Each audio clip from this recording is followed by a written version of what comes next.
Hello and welcome back to my channel. This is Sandra Ferrari with Smart Investing. What a pleasure to be here with you once again to talk about real estate investing. Yes, real estate investing as a second source of income. There are many things you could do to derive at a second source of income, and I believe that real estate investment is one of them. So let's just build wealth together. Today, what I wanted to do is to share with you one of our actual Excel sheet that covers the expenses as well as the income that we receive for one of our properties in Tennessee. The Excel sheet that my sister and I, my business partner, created. Since she's an accountant, she uses Excel, which makes it easier for me to understand. Helped us a lot with this property. There wasn't a lot of expenses to write down, so I will share my screen with you very shortly to go over this. So basically, this is a one family property that we purchased in Tennessee. And this is the income that we were receiving from that property. You'll see it on the Excel sheet, as well as the expenses that we incurred for that property. So let's go right on and start sharing this with you. So look at the Excel sheet that I'm sharing with you right now. I am going to enlarge it a little bit so I could make it very easy for everyone to take a look at. So just take a look. As you can see over here, this is an Excel sheet that my sister and I created regarding our property, a one family property in Tennessee. And this is an actual core expense and income that took place back in 2016. So let's proceed. You're gonna see here how it is written, so that you could understand what I am talking about, right? So first of all, take a look. It was in 2016, we called this property A, and the rent, which is the income, the rental income we derived from this property, this one single family, is $1,095. That was the rent that the couple was paying us for this property. So as you can see here, it's written that January through December, we received the payment. And this is a paying tenant. Those tenants, they always pay. Thanks be to God, because sometimes you hear stories, but this couple, they made every effort to pay on time, and we appreciated them for that as well.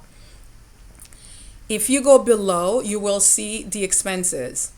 There is a management fee because this property is a little bit far away from us, so we had to hire a property manager to take care of this property. One of the tasks of the property management, as I explained to you before, is to collect rent. Yes, I know this nowadays that people can pay via various methods, but they were still going to the door and collect this rent. And I don't mind. All I care about really is receive the rental income. So that was done. And as you can see, my rental income was $1,095. And if you take 87.60 cents, you divide it into $1,095, you'll see that there was an 8% management fee. I would say to you, this is not expensive at all. 87.60 that I have to forego to have my rent collected, I'll do it anytime, and I will do it over again. So the management fee, as you can see, is right here. Water and sewer, I'm going to tell you this. This deal was structured that I don't pay for it. Water and sewer is being paid by the couple, by the renters. That was how we structured the lease, and it's part of their lease, and they understood that and they signed it. So they were paying for water and sewer. Although you see it here is because the other properties that we have, my sister and I, we do pay for that. So this is just what we use. We use the same platform here for all our properties. So water and sewer is not included. So therefore, the line is blank. There's nothing there. The next line you're gonna see over number 19 is the mortgage. Yes, we did obtain a loan to get this property. My friends, we use other people's money. This is what OPM, you're gonna hear that term, other people's money. Yes, we make use of the bank. We were able to secure a bank loan to purchase this property. Yes, we did have to put down the down payment, as you know. Since we knew this was a property we wanted, the income will meet our criteria, which was 300 and above. That's what we wanted to receive after all the expenses were paid when we purchased any of our properties. That was our goal, and it met the goal. So therefore, we purchased this property with a bank loan. So the mortgage on a monthly basis, it was $492. In addition, you'll see the next line, it covers taxes. Yes, taxes. You got to pay taxes. People, we all pay taxes. Anything and everything we do here in the United States, we pay taxes. And it was only $92.05. So right here, right now, you can see this, $92.05. And we also had to insure the property. I have spoken about this before in my previous videos. You must insure any and all properties that you have. It's imperative. It's a must. So that goes without saying.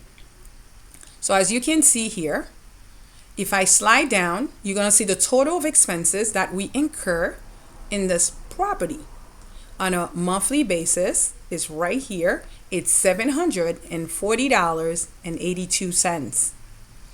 If you take this away, you subtract this from the rental income, which is $1,000.95, we are left with $354.18. As explained to you before, our criteria was to make 300 and above as rental income, and if that fits the module that we were working on, we would purchase the property. So this property did fit that module. So this is the reason you see that we purchased that property and we were receiving on or about $354.18. This took place every month. But as you are going to see in line F, which is actually the month of April, this month was a very important month because you pay taxes, the annual report is due, and since when we purchased this property, we purchased it through an LLC. We did not form the LLC. My sister and I had decided that we're going to have InCorp.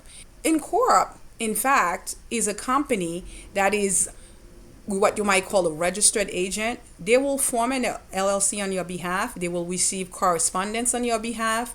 Since this is an out-of-state, I really wanted to have a registered agent to receive any and all correspondence on our behalf. So this is the reason we involved InCorp in forming the estate. They always inform us of any upcoming payments, like the annual report. You're going to realize when you invest into a state, you have to let the state know that you have this property. So therefore, there is a cost associated with that. It's an annual report that is $300. And to have InCorp work with us at that time in 2016, their cost was $59. I'm going to talk a little bit more about this later, but I just wanted to complete what I was saying before. So every month we were receiving $740.82 was the expense, and we were left with a monthly income of $354. But in April, you're going to see a negative. Look at what happened. It says $4.82. Whenever something's in bracket in Excel, it means it's a negative. So what my sister and I did, we were very conscientious. When we received the first payments, we did not just go and spend the money. I would tell you, my friends, when you just starting to receive your rental income, don't go spend it all unless it's necessary. It's an urgency you have. We kept this into an account because we did open an account in a bank. We put the money in. If you don't need it right away, leave it there. Let it stay there for a moment, please, so that you can accumulate enough income, enough cash. If you need, you can pull something out. So we had this amount right here, right there, and we knew that the 359 was going to happen. So what you may call it reserves, that's the word I use. My coaches, that's the word they use with us. They used to tell us you have to have reserve because you know this expense was coming. Sometimes there are expenses that come in that is without our knowledge, so there's nothing you can do, right?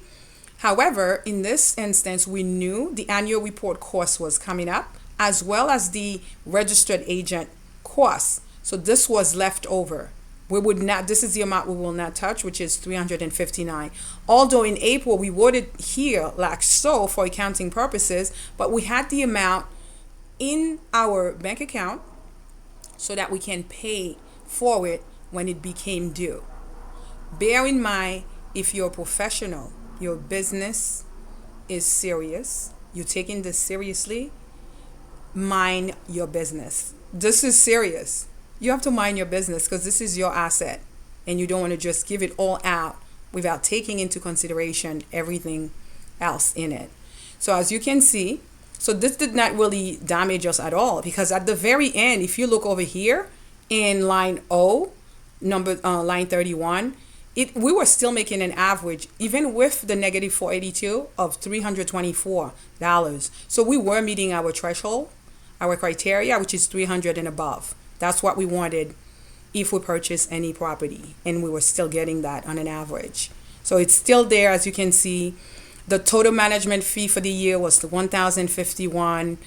The mortgage $5,904. The taxes, you add this on. The insurance, you add this on. And as I explained to you, we did not pay for water and sewer, cutting grass or snow. That was not on us pursuant to the lease. It was on the renters. There's one thing I need to say about repairs and maintenance. The little repairs and maintenance, the renters were doing that. They were handling that part. However, if there was a serious expense, it would have been on us. But I must also admit here that this property, when we purchased it, was gut rehabbed, meaning there would have been minimal expenses because the roof was done, the whole house. When I say gut rehab, if you know what that means, it's complete repair. We bought this from another investor who was wholesaling the property. They fixed it, they repaired it, and we purchased it, and we were qualified for a loan. We were able to get this property. So this is how in 2016, with an income of $13,140, because my tenants, they paid regularly, thanks be to God again, and with an average of yearly income of $3,888 and a monthly income of $324, at least if you do the average. So this is pretty neat, right?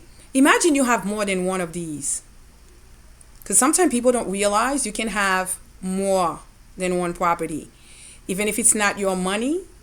When I say not your money, you may need the down payment, but can you borrow the down payment from a friend with interest? Yes, you can. A cousin, a coworker. If they understand this dynamics, you're able to explain it to them just the way I'm explaining this to you. You find a property in a good neighborhood, in a good area, you can do this. And I know if you follow all the steps, you following what I'm saying here, and you understand it, you can do the same. You can duplicate this. There's no questions about it. I believe in you. I know you can do this. If you like what you're saying, please press the like button, subscribe, and share it. I will see you, my friends, in real estate in the next video. Bye-bye.